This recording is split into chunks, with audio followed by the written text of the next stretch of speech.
ईश्वरो माया ब्रह्म परब्रह्म चेति पञ्चतत्त्वानि नित्यानि सत्यानि परस्परं स्वरूपतस्य दैव भिन्नानि चेति।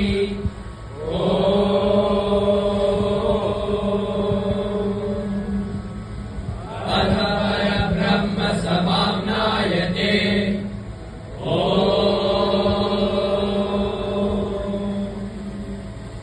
अक्षराधिपतिः परब्रह्म पुरुषोत्तमो नारायणो नित्यः सर्वोपरि सदा दिव्यः सदा साकारो निर्दोषो मायापरः एको द्वितीयश्चेतनश्च